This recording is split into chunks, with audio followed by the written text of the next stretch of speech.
Today, I woke up at 5 in the morning, waited outside in the freezing rain, dug through rat droppings, and drove around for hours, all in the search to find vintage clothes. Come along with me and see what I found.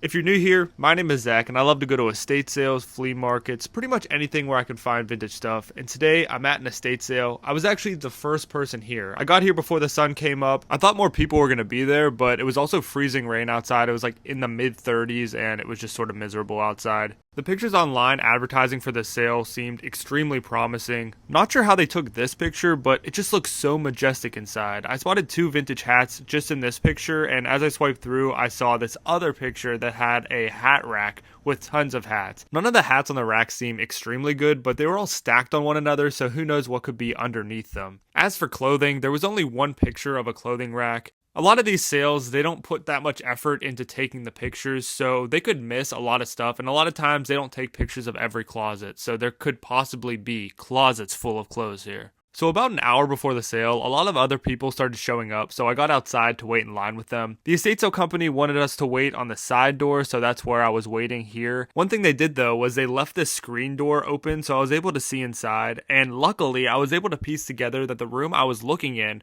was the room that I showed in that first picture, that majestic looking room. One tricky part about estate sales is trying to figure out what room things are in. Like this picture right here sort of looks like an upstairs office type room, but it turned out to be the living room. So I kind of lucked out by being able to figure that out before the sale because I was first in line. When the estate sale finally opened up, I went and I grabbed that Eagles hat, and then I went into the room behind that and saw this hat rack. This is what it looked like after me and the person behind me were done digging through it. We pulled off so many vintage hats. I was actually surprised by how many were on there, and there were a lot on the floor here too. Estate sales get so crazy when they first open up that I was just basically putting anything that I thought was interesting into my IKEA bag that I was going to sort through later. One of the coolest hats I found that was just on the floor with all the other ones was this Nintendo Virtual Boy hat. It's pretty beat. There's like a lot of marks and wear on it, but I've restored a lot of hats in the past, so I'll definitely be able to bring this thing back to life. Finding vintage clothes at this sale was basically just random because they were scattered everywhere. Like that picture I showed at the beginning of that clothing rack, it turned out to be in the bathroom.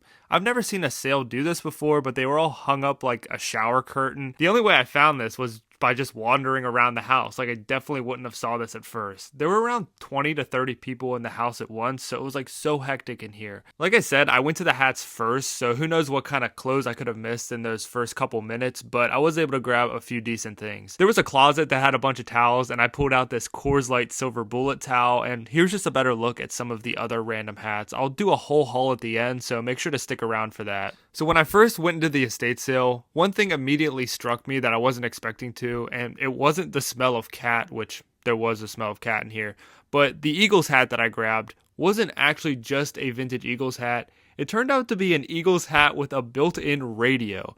I've found hats like this before, but never like an NFL Eagles one. I always have found like just random companies have made them in the past, but this one is super sick. This house really surprised me because there was a lot of stuff in here that I wouldn't expect to be at a normal estate sale. Typically when you go to these, they only have like one specific type of thing each. Like one person will have like a NASCAR collection, another person will have like a sports collection.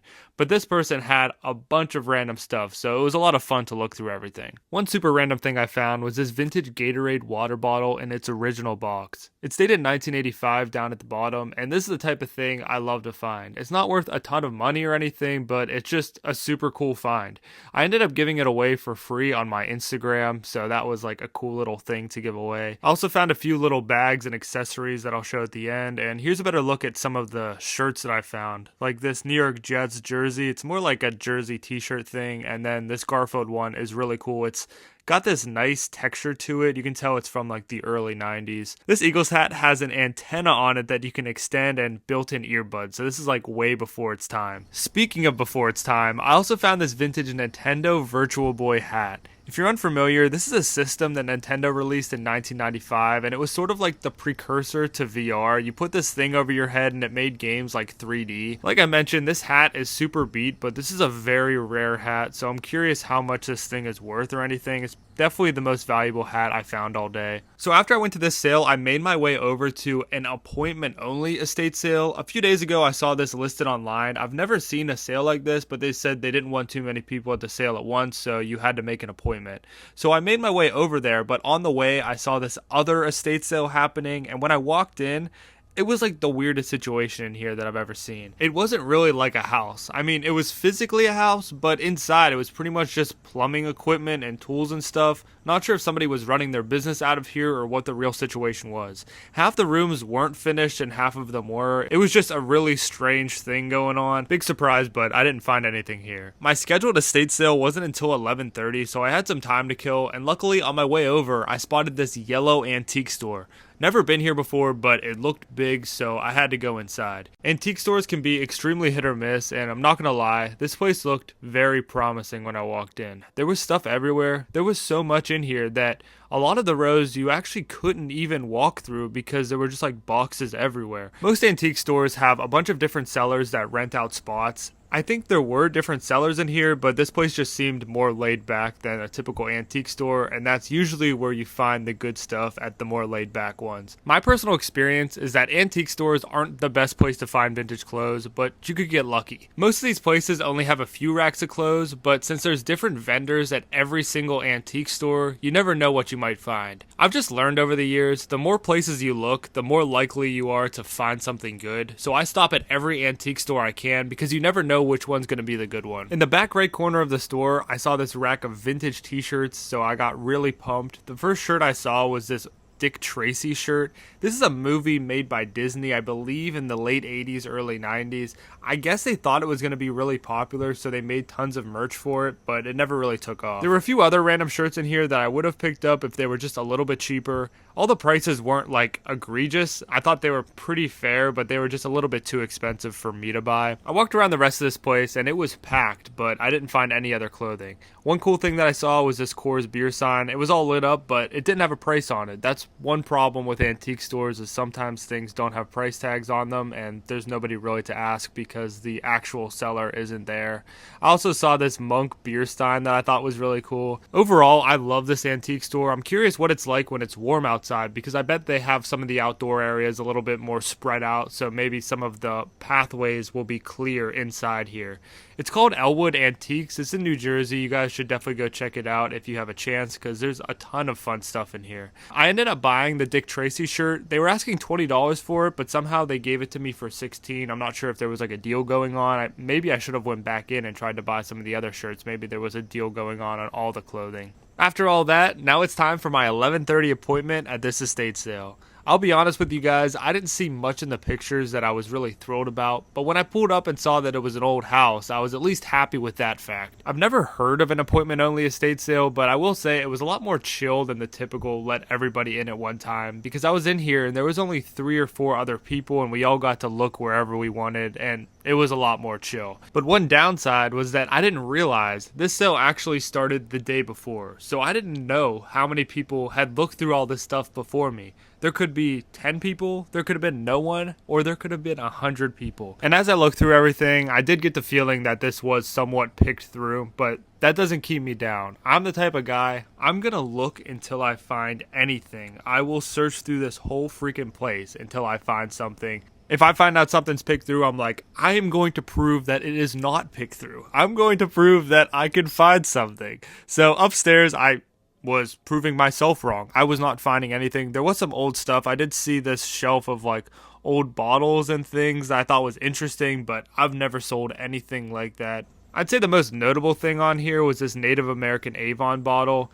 Avon made colognes and perfumes in different glass bottles that were cool shapes. You'll see these all the time at garage sales and flea markets. People used to collect them, but now they aren't worth too much. On the main floor near the back door, I opened up these cabinets and they were full of vintage jackets. One time I was at an estate sale and I tried to buy a jacket out of a cabinet like this, and it turned out to be one of the estate sale company's workers' jackets, and I just felt like such a dumbass for trying to buy that.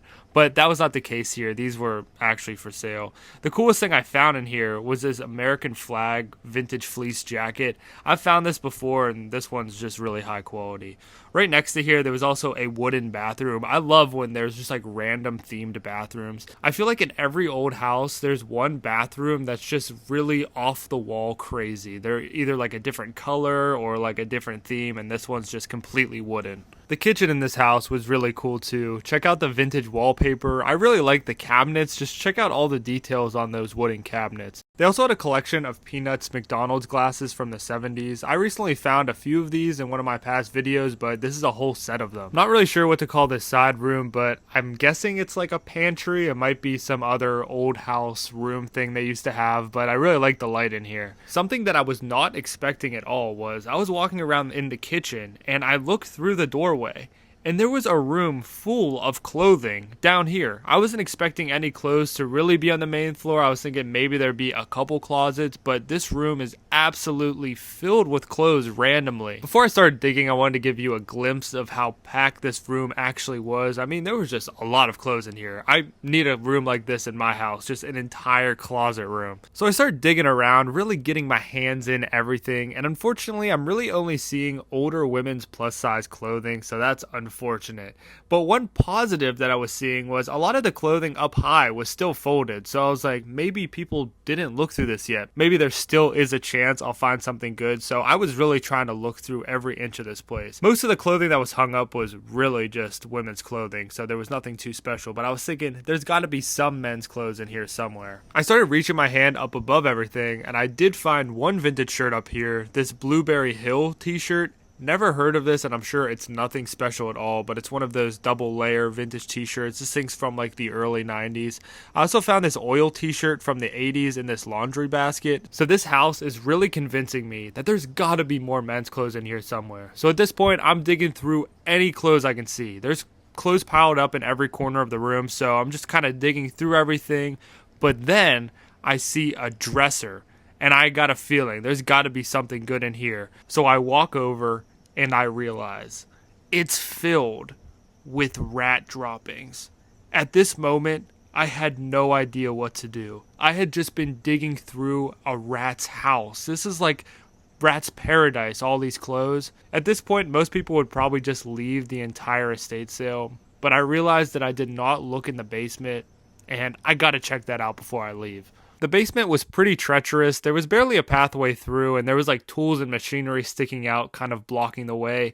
In my mind, in the moment, I was thinking, okay, the rats might be upstairs, but they're not down here. But in retrospect, they were probably downstairs as well if they were upstairs. Also, since this was an old house, the basement was very short, so I was bent over this entire time. My neck still hurts from being bent over for so long. If you're curious why I would even look down here for clothes, usually in old houses or just in any house, people put their older stuff in the basement or in the attic. And a lot of times people have random pieces of clothing around their like tools and machinery and things like that. So basements are a pretty great spot to look for clothes. I saw this suspicious looking hamper here and I wasn't going to look through it, but then I thought, well, there could be something good in there, so I have to look. Unfortunately, I found nothing, and that was gross. I ended up only buying this one fleece. I wasn't even sure if I was going to buy this or not after the whole rat thing, but I ended up buying it. It's really nice, and I just need to wash this like a million times. So that was the last estate sale that I went to. Now it's time for the haul portion. This is basically just everything that I didn't really get a chance to show from that first estate sale. We're going to start off with some accessories. Here's a better look at the Kors towel that I found. This thing's from the 80s and is in surprisingly good condition considering it's completely white. I also found these 3 bags. Like I said at the beginning, I was pretty much just grabbing anything I thought was interesting and putting it in my IKEA bag, and when I brought it up to the front to ask how much everything was, the estate sale company only charged me $1 per piece for anything I found. So I got these all for $1 each, so it was like a no-brainer I had to buy. I especially like the Diet Mountain Dew fanny pack. This Eagles hat was the most unexpected but my favorite find of the day. I had no idea it was going to be a radio, but it's so cool. The antenna goes up and it has built-in earbuds. I want to see if it works. I haven't tried to put in batteries yet, but the ones I've seen online seems like they all work, so this one probably works. So as I mentioned before, and as you can clearly see in this clip, this Virtual Boy hat is in rough shape. The main reason I'm showing you guys this is because in a future video, I'm going to restore it, so make sure to keep an eye out for that video. It's going to be fun. I've got some other t-shirts I need to restore too. I also found this Lethal Weapon 4 hat. It's dated 1998 on the inside. This is like one of my unexpected fun finds of this video too.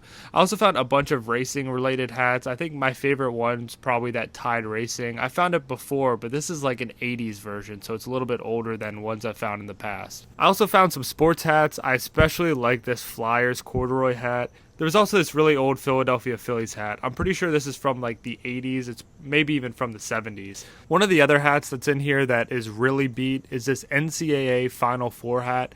This is another one that I'm going to have to clean in the future video. The Final Four on the front is white embroidery and it's pretty stained. I've never cleaned embroidery like that. I'll have to do some research and try to figure out how to clean that without totally messing it up. This other hat was pretty random in here. I didn't know what it was. It says Slam the Stack on the front, but when you flip it around, it's actually a vintage Pringles hat. Also, a haul like this wouldn't be quite right without a couple of SIG hats. I found this Salem one that I've never seen before, and then there's also this like tobacco rolling paper hat. I grabbed a few beanies too, and the funniest one is this Jingle All the Way beanie. I don't know if you guys know, but this is like a Christmas movie, so I don't know why they had a Jingle All the Way themed beanie at some point. Maybe they gave this out with like the VHS or something, but I don't know why somebody would have a Jingle All the Way themed hat. That's so random. And to end this video, here are the rest of the shirts that I picked up from the sale. If you enjoyed this video, make sure to subscribe to my channel and like this video. Thank you for watching.